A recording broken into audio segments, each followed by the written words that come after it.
No sé cómo ustedes experimentaron este evento del miércoles, pero en mi experiencia me tocó hablar con mucha gente completamente nueva que no conoce de nuestra iglesia o nunca había estado en la iglesia, de todo tipo de trasfondo. Y una de las cosas que yo quería que estuviéramos conscientes esta mañana, porque es a donde vamos, es hablar un poco acerca de la palabra de Dios en el capítulo número 15. ¿Tienen una Biblia?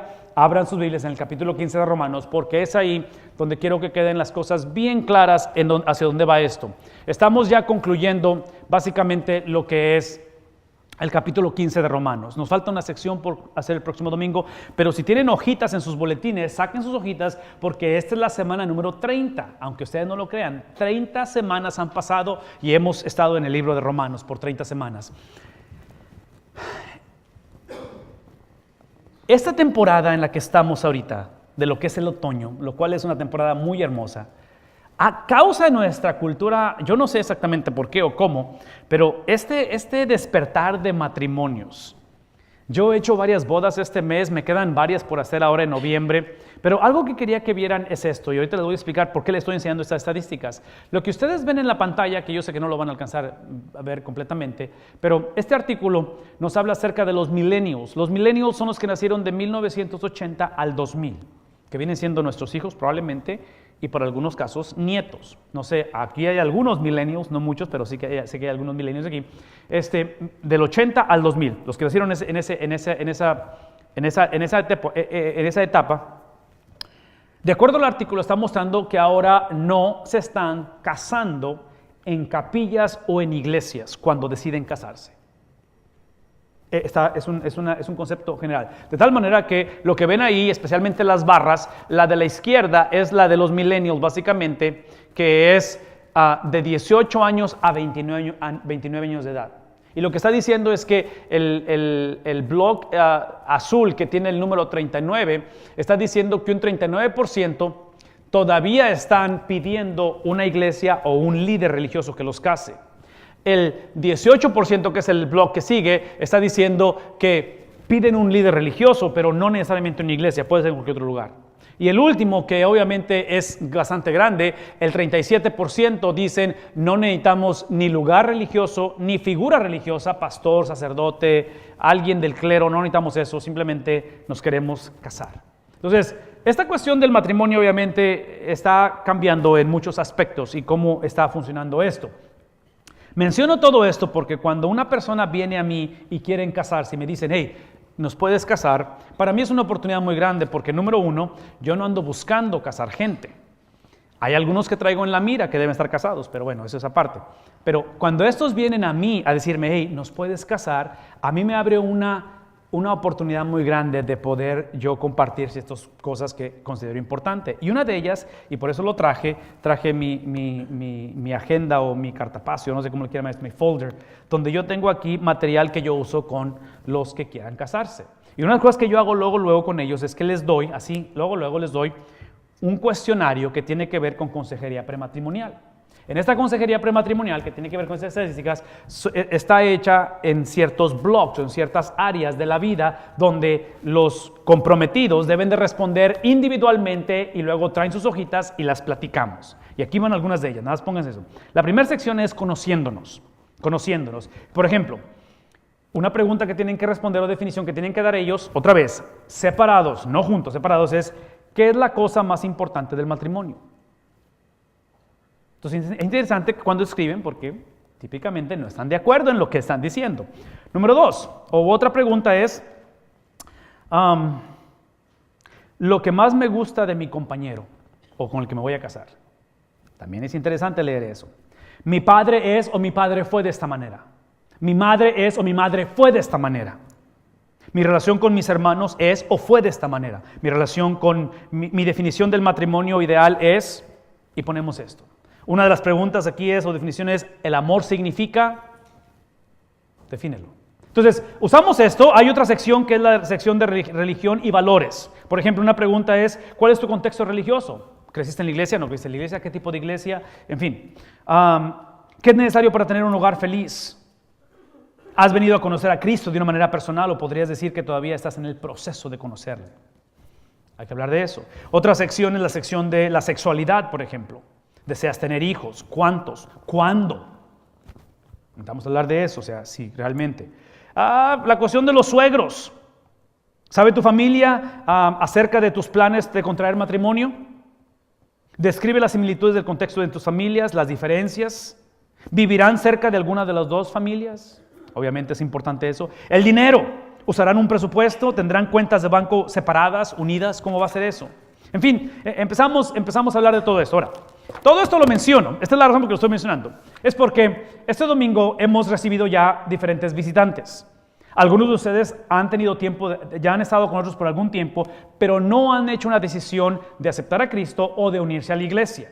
Entonces, independientemente si esa es su primera vez con nosotros o si estás en esa etapa de que sí, no sé, lo que quiero que veamos en el capítulo 15 de Romanos esta mañana es que veamos la lectura de hoy como si fuera esta experiencia de consejería matrimonial. Porque sí, lo que hacen estas preguntas es que estas preguntas crean y levantan, y traen así a flote temas que típicamente en el contexto de matrimonio las asumimos, en el contexto de las relaciones las implicamos o simplemente no las imaginábamos. ¿Qué significa eso? Que cuando nos casamos, todos sin excepción entramos con lo que se le llama en inglés unspoken rules. Reglas y leyes que no se hablan, que simplemente están ahí. Entonces, si en tu hogar tu mamá era la que llevaba las finanzas, tú piensas que todo matrimonio, ¿quién debía llevar las finanzas? La mamá. Si en tu hogar los dos trabajaron todo el tiempo, tú asumes que todos debemos de trabajar. En fin, son cosas que típicamente no se hablan, pero se asumen. Entonces, es la manera en que actuamos en esta cuestión de matrimonio. En la cuestión de la Biblia, lo que estamos por hablar es exactamente lo mismo. Si tú ahorita estás en ese proceso de decir, quiero aceptar a Cristo, no estoy seguro, quiero hacerme miembro de la iglesia, pero no estoy seguro, la quiero conocer más y todo eso, lo que quiero hacer esta mañana es simplemente poner las cartas sobre la mesa. Y si acaso uno de ustedes quiere tomar una decisión esta mañana, quiero que quede bien claro esto. Inclusive, algunos de ustedes pasaron por la clase de membresía estas últimas 3 o 4 semanas, de tal manera que yo tengo en mis manos varias aplicaciones de personas que se están aplicando para membresía de la iglesia. Y aunque yo no di la clase, lo que he tratado de hacer, y lo voy a hacer esta mañana, es que los que están aplicando para membresía y los que quieran hacerse miembros de la iglesia, los que quieran bautizarse, que si ustedes ven los boletines, estamos por hacer bautismos ya, estamos por llevar a cabo también la cuestión de dedicación de bebés, todo eso está en el boletín, lo pueden ver en el boletín. Quiero que sepan a qué nos estamos comprometiendo. ¿Por qué? Porque el capítulo 14 y capítulo 15 de Romanos, que hemos hablado por las últimas 4 o 5 semanas, hemos hablado de las diferencias que hay en la iglesia, en Roma. Y estamos hablando de cristianos, de judíos que se convirtieron en el cristianismo, de gentiles que se convirtieron en el cristianismo, y tristemente lo que hicieron es que el cristianismo, ellos lo estaban redefiniendo. Entonces, Pablo lo que hizo desde un principio en Romanos, Pablo tomó las enseñanzas de Cristo. Y lo que está haciendo Pablo en Romanos está enseñándonos no simplemente lo que Cristo dijo, pero lo que Cristo implicó. El problema en relaciones interpersonales, otra vez hablando del matrimonio, creencia de los hijos, es que traemos implicaciones. En otras palabras, la manera en que yo crecí, que es muy diferente a la de mi esposa, salieron a flote cuando nació Saraí. Cuando nació Saraí, yo hice yo asumí de que si es niña, la debe de bañar ella. Si fuera niño, yo lo tendría que bañar. ¿Sí? Porque esa cosa es lo que asumes. Entonces, piensen en esto. Judíos vienen y se convierten en el evangelio. Gentiles vienen y se convierten en el evangelio. Están en la misma iglesia y entran con un montón de unspoken rules. Un montón de reglas que ellos pensaban o entendían. Entonces, las últimas 5 semanas es todo lo que hemos hablado. Hemos hablado de esas reglas y cómo navegarlas y qué hacer con ellos. Y en fin, ha sido una conversación constante de ello. Lo que estamos tratando de hacer esta mañana es simplemente traerle una conclusión y simplemente hablar de cómo resolver esas diferencias. Por lo tanto, en sus Biblias, capítulo 15, iniciando aquí, desde que empieza el versículo, saquen sus ojitos por favor, versículo 14, él pone en claro esto. Dice, por mi parte, hermanos míos, estoy seguro de que ustedes, ya que tienen todas esas diferencias, estas divisiones, todo este problema, dice, estoy seguro que ustedes mismos rebosan o abundan en ustedes, ¿qué cosa? ¿Qué es la palabra que usa aquí? Rebosan de bondad, abundan en conocimiento y tienen la capacidad para instruirse unos a otros. Sí, Pablo lo deja bien claro esto. La razón primordial por la cual ustedes, ya sea que son judíos, ya sea que son gentiles y vienen a ser parte de la familia de Dios, es para instruirse unos a otros. Obviamente que los sistemas que están usando o que han usado no son los más saludables porque están viviendo del chongo, están matando unos a otros. Entonces, en este caso lo que está diciendo es que Pablo está tratando de animarles y decirles, yo sé que tienen muchas diferencias, yo sé que tienen muchos problemas, yo sé que no saben qué hacer con ella, no saben qué hacer con él, pero este es el punto de la historia, de que si somos personas que hemos conocido a Cristo, si tú no has conocido a Cristo y esta mañana deseas ser parte de la familia de Dios, la implicación es que cuando tú recibes a Cristo, todo esto que está en la pantalla es parte de recibir a Cristo. Recibir a Cristo implica que ahora tú tienes abundancia, hay una abundancia en ti en bondad. Anteriormente no eras bondadoso, ahora quieres dar. Aquí están los ejemplos de ello. ¿Me explico? Estos no son ejemplos palpables. Hacemos esto porque como Él nos ha dado, nos queremos dar ahora. Vean esto, si tú vienes a Cristo esta mañana, tienes que entender que ahora lo que hay en ti, hay conocimiento. Anteriormente hacíamos cosas que simplemente las hacíamos por ignorancia. Ahora sabemos, estamos conscientes de lo que estamos haciendo. Y luego habla acerca de que tenemos la capacidad para relacionarnos unos con otros e instruirnos unos a otros. Entonces, hablando de esto, y otra vez estoy tocando este tema como si fuera consejería prematrimonial para aquellos que estén pensando o no estar seguros si sí o si no, e inclusive, entre paréntesis, muchos de los casados nos ayudaría mucho usar esto ahorita, dar una afinada al matrimonio, de cierta manera, ponerlo otra vez en la perspectiva que necesita estar. Pero vean esto, porque aquí es donde quiero que entendamos esto. Si la persona es salva, si la persona ha venido a Cristo, es con el propósito de servir a Dios. Y si tú estás en este lugar y entiendes que el propósito es servir a Dios, no puedes servir a Dios a menos que sirvamos unos a otros. En otras palabras, y aquí es donde quiero retarnos unos a otros. Si tú estás en este lugar y ya conoces de Cristo y no te has comprometido con una iglesia o con nuestra iglesia, no tiene que ser esta, pero con alguna iglesia, compromiso, membresía, bautismo, servicio, contribución. Lo que está diciendo Pablo es que a la hora de la hora, escuchen esto, vas a carecer de oportunidades de mostrar tu bondad, de mostrar tu conocimiento y de tener la capacidad de instruirnos unos a otros. Entonces, lo que quiero que entendamos es esto. El propósito de ser salvos es para dejar de ser, ¿saben lo que es un asadón? ¿Todos? ¿Asadón? ¿Sí? ¿Asadón? No tengo la menor idea cómo decir asadón en inglés. Así es que esas se las voy a deber. Pero el asadón es lo que usamos típicamente para ya sea arrancar hierba o jalar cosas, ¿verdad? Cuando estamos cortando el zacate. Entonces, el concepto del asadón es que está hecho de tal manera que es básicamente un palo como este y tiene al final una navaja que está literalmente hacia adentro, un blade, y lo usas el asadón para jalar cosas, ¿sí? Cuando no conocíamos de Cristo, esta era nuestra perspectiva de la vida. Todo es para, si yo me caso contigo es porque tú me haces feliz. Si yo tengo dinero es para mí.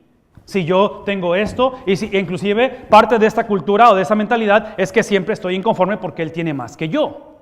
¿Sí me explico? Entonces, esa es la mentalidad de la persona que no conoce a Cristo. Si tú esta mañana le das tu vida a Cristo, si le has dado la vida a Cristo, el concepto es que esto es lo que Cristo transforma. Ya no es para mí, ya no soy yo la víctima, ya no soy el que ahora ando buscando amor. Es que todos son iguales, es que nadie me quiere, es que hasta que encuentre una iglesia que realmente sea como yo pienso, ¿sí? Esa mentalidad tiene que cambiar.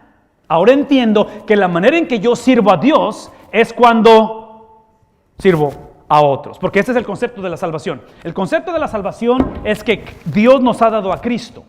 Nos dio a Cristo en redención para nuestros pecados. Pero esa redención o esa dádiva que Dios hizo, no solamente la hizo de Cristo para nosotros, sino que además también nos dio unos a otros. Nos dio Cristo para darnos unos a otros, por eso somos parte de una iglesia. El versículo que sigue dice lo siguiente: mas sin embargo, ya que he establecido eso, dice él, les he escrito con mucha franqueza, con mucha firmeza, les he escrito sobre algunos asuntos. En otras palabras, esta es la palabra boldness. Se los he dicho así directamente, no he andado con que sí, que no. Se los he dicho abiertamente porque les ha hablado fuerte, capítulo 14, capítulo 15. Y dice, con el propósito de refrescarles, ¿qué cosa? lo que se les ha olvidado, la memoria. De tal manera que dice, me he atrevido a hacerlo. Esa es la razón que les he hablado fuerte, que les he hablado severamente, es con la razón o por la razón de que hay una causa de la gracia que Dios me ha dado. Ahora, aquí es donde tenemos que entrar un poquito en la conversación. Escuchen esto, porque Pablo ha hablado bien severo, ha hablado difícil con ellos y les ha mostrado cosas que son difíciles de procesar. Lo hemos visto por las últimas 2, 3, 4 semanas ya. Pero entiendan esto, las palabras de Pablo no fueron dadas simplemente porque la iglesia estaba dividida. En otras palabras, lo que estamos hablando, por ejemplo, de consejería matrimonial, prematrimonial, no es tanto porque queremos que no se divorcien, que obviamente no queremos que se divorcien. No es tanto para que se lleven bien, no es tanto para que si este es su segundo matrimonio, tercer matrimonio, esta vez y ahora sí, sea en serio. Sí, ese no es el propósito. El propósito es porque cuando hablamos de principios bíblicos, es porque el matrimonio lo define Dios, independientemente de quién seamos nosotros. ¿Sí? De tal manera que el propósito del matrimonio tiene una base, una experiencia y una meta eterna. Entonces, la razón que Pablo habla de estos principios no es para que la iglesia se lleve bien, no es para que dejen de ser prejuiciosos unos con otros. Está hablando simplemente, esta es la razón. La razón es por lo que dice al final. La causa de ello es que lo que produce en mí el que ustedes vivan en armonía es que Dios, cuando yo estaba en una condición deplorable de ser abiertamente enemigo de Dios, Él me extendió su gracia.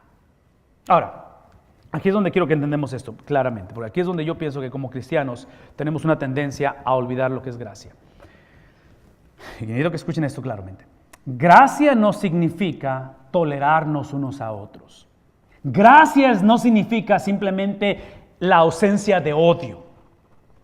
Porque yo tengo la impresión que si no conociéramos de Cristo tendríamos odio en contra de ciertas personas. Si no conocemos de Cristo tendríamos actitudes que son completamente fuera de lo que Dios establece. Entonces, lo que estamos hablando aquí, estamos hablando de hombres y mujeres que no dejemos, que no simplemente evitemos el odiar, pero que amemos. Y estos hombres y mujeres en la iglesia en Roma no se estaban amando, ellos estaban simplemente tolerándose.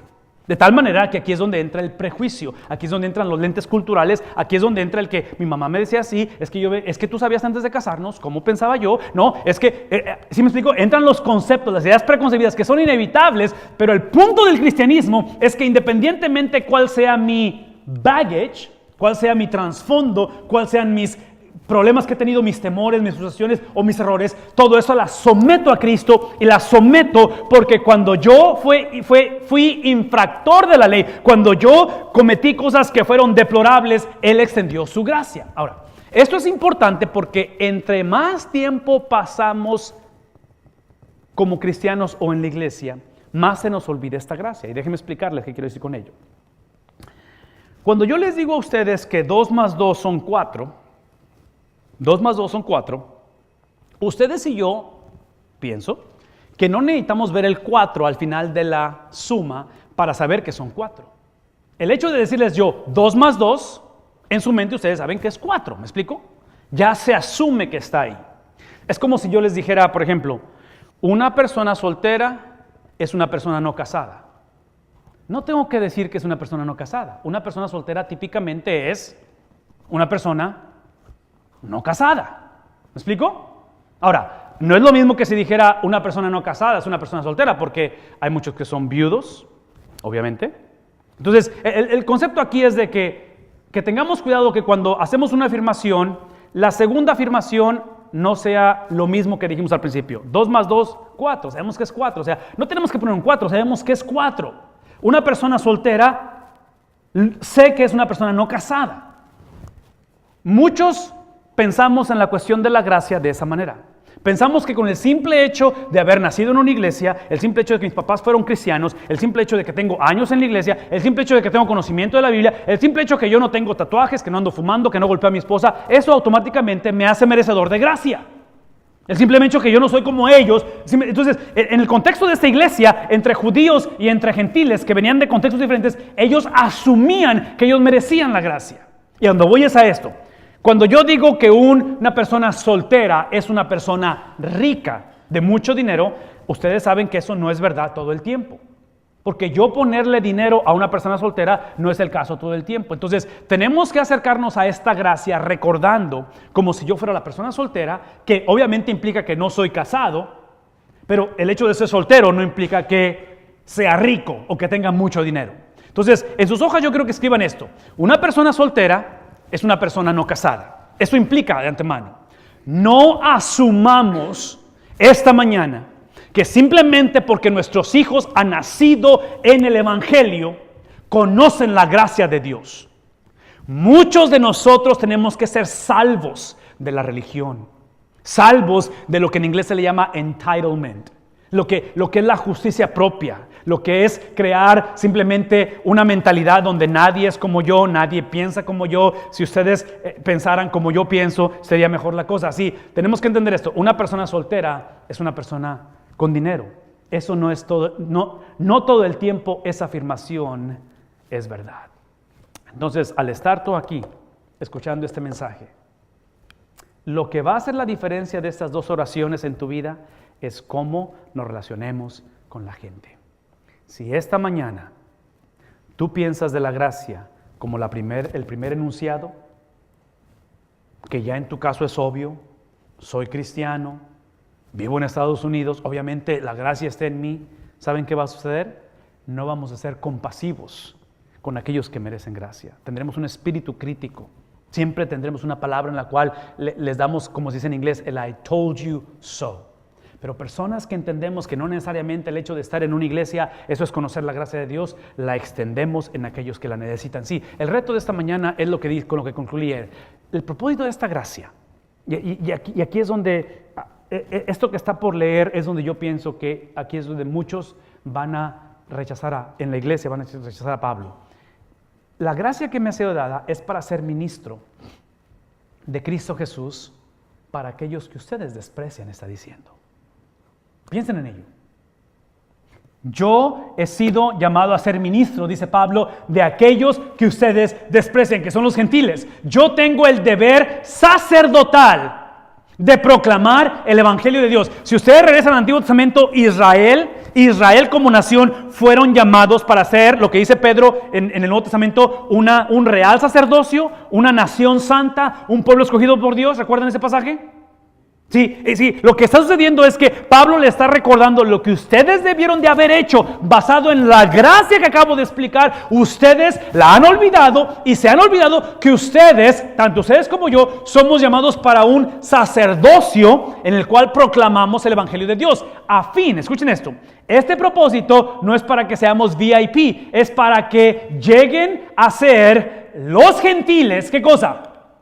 Una ofrenda aceptable hacia Dios. En otras palabras, la razón por la cual yo tengo que enfatizar la gracia de Dios, la razón por la cual yo tengo que constantemente vivirla en el trato con mis semejantes, es porque literalmente para que los gentiles sean aceptados delante de Dios, yo tengo que hacer ese proceso de redención. Yo se los he explicado muchas veces esto y se los digo una vez más. El proceso de redención, el proceso para ser aceptado delante de Dios, tiene que ser un agente forense. Alguien tiene que venir de fuera a pagar el precio para que el individuo sea justificado delante de Dios. Eso es lo que Dios llamó a hacer a Abraham, a Isaac, a Jacob y eventualmente a la nación de Israel. Quiero que ustedes sean mis mensajeros de redención, que ustedes sean el vehículo por el cual el mundo va a ser redimido. Obviamente la nación va a descartar eso. Eventualmente el Señor cumple sus propósitos, que a través de una virgen nace un Salvador, el Salvador vive una vida perfecta y eventualmente redime al mundo o redime a todo aquel que cree en Él como Salvador personal. Pero el punto de esto es que Pablo dice, esa es la razón por qué existimos. Y cuando olvidamos la gracia de Dios, este pasaje se convierte simplemente un motivo de oración. Y típicamente decimos esto. Cuando olvidamos la gracia de Dios decimos esto. Señor, bendice a mis hijos. Señor, por favor, actúe en ellos. Señor, permite que Él regrese a tus pasos. Permite que mi hija tome las decisiones correctas. ¿Qué estamos haciendo? Estamos simplemente diciendo, yo no quiero esa responsabilidad. Yo realmente he sido salvo. Esa es la razón que soy salvo. Yo soy salvo simplemente porque el propósito es evadir el infierno. El propósito es tener un Dios que simplemente esté de acuerdo con la manera en que yo pienso y que al final me lleve al cielo. Eso es lo que típicamente decimos. Y Pablo está diciendo, no. Sí, la gracia me ha sido dada porque yo soy ministro de Cristo a los que ustedes desprecian, a los gentiles. Yo tengo el deber sacerdotal que ustedes han rechazado para proclamar el Evangelio de Dios con el propósito de que estos gentiles que ustedes desprecian lleguen a ser una ofrenda aceptable ante Dios y esta ofrenda sea constantemente santificada por el Espíritu Santo. En sus hojitas concluyan esto. Esa es la tarea por la cual estamos aquí. Esa es la meta por la cual estamos. Esa es la razón por la que estamos aquí. Eso es lo que tenemos que hacer constantemente. Cuando piensas en tu relación matrimonial, esa es la razón por qué estás casada. Si acaso eres soltero y quieres casarte, esa es la razón. Inclusive yo argumentaría esto. Si eres soltero o soltera y estás pensando en casarte y tu prometido o tu candidato no llena esos requisitos, mi sugerencia es no te metas en camisa de 11 varas. Esa es mi sugerencia. Porque casarse con una persona o criar hijos y modelar para los hijos la actitud del asadón no es nada divertido. No es nada divertido eso. ¿Sí? Por tanto, mi servicio a Dios es para mí motivo de orgullo en Cristo. Está hablando en momentos de conflicto. No me atreveré a hablar de nada sino de lo que Cristo, escuchen esto, no me voy a atrever a hablar acerca de nada sino lo que Cristo ha hecho por medio de mí. No voy a hablar simplemente conceptos, no voy a hablar lo que me platicaron, lo que leí en Facebook, la canción nueva que salió o el mensaje que escuché. Escuchen esto. Pablo dice, voy a hablar solamente lo que Cristo, ¿qué cosa? Ha hecho en mí. Ya lo ha hecho en mí. De tal manera, escuchen esto, lo ha hecho en mí y lo ha hecho por medio de mí. ¿Para quién? No para mi beneficio, para beneficiar a los que el mundo típicamente rechaza. Los que ustedes típicamente rechazan dicen, para ello, lo que Cristo ha hecho en mí y lo ha hecho para ellos, de tal manera que ellos, que son casos perdidos, ellos que parecen ser una generación que no tiene esperanza, sean aquella generación no solamente que crean en Dios, pero que obedezcan a Dios. Sí, la meta. Otra vez, si tú nunca has aceptado a Cristo o si tú estás pensando esto, la meta no es simplemente que pienses diferente. La meta es que nuestro pensar se case una vez más con nuestro actuar. Que nuestra doctrina sea definida por nuestra conducta. Que nuestras creencias sean reflejadas en nuestra ética. Que la manera en que oramos se refleje en cómo nos tratamos unos a otros. ¿Sí me explico? Eso es lo que está diciendo. De tal manera que dice, hey, el propósito es que estos gentiles, que eran un caso perdido, que son unos inmorales, que es gente completamente con una mentalidad diferente, ellos llegan al punto no solamente de creer en Dios, llegan al punto de obedecer a Dios y lo han hecho con mis palabras y con mis obras que yo he presentado. Entonces, en sus hojitas, simplemente recuerden esto, que la meta de todo esto es similitud a Cristo. Esa es la meta de todo esto. Hermanos, necesitamos concluir nuestro culto esta mañana. Si ustedes están visitando esta mañana y han escuchado este mensaje o tienen cierta curiosidad de conocer este mensaje, yo quiero que concluyamos nuestro tiempo simplemente haciendo una oración que está escrita en la Biblia. Porque los siguientes 3 versículos es la oración que esta mañana pongamos en nuestro corazón. Aquí está la oración. Versículo 19. Quiero que esto se lo lleven como oración. Son los versículos que siguen. Mediante poderosas señales y milagros, ¿okay? Señales y prodigios, por el poder del Espíritu Santo de Dios, dice Pablo. Así que, aquí está la oración. Habiendo comenzado en Jerusalén, he completado la proclamación del Evangelio de Cristo por todas partes. Necesitamos hombres y mujeres que entiendan este mensaje y que literalmente vayamos por todas partes, hasta la región de Iliria. Y termina diciendo esto, en efecto mi propósito, este es el propósito por el cual predico. El propósito ha sido predicar el Evangelio donde Cristo no sea conocido para no edificar sobre fundamento ajeno. Y termina él llevándolos a Isaías y dice, más bien como está escrito, los que nunca habían recibido noticias de él, ¿qué cosa? O sea, empieza en nosotros un deseo de que hombres y mujeres conozcan, de que nosotros vayamos, y dice, y entenderán los que no habían oído hablar de él. Es obvio que lo que estamos haciendo como iglesia, en bendecir familias, el famoso Fall Festival que se hizo, todo eso es importante, pero tengamos cuidado en no usar esas experiencias como sustituto a lo que está llevando Pablo a hacer. Recordar que el propósito de venir como iglesia y ser parte de una iglesia es para instruirnos mutuamente. Que esa instrucción tiene que estar basado en la gracia que nos fue dada. Y esta gracia tiene que reflejarse en cómo alcanzamos, cómo nos relacionamos, cómo conectamos con aquellos que son diferentes a nosotros. Oren conmigo.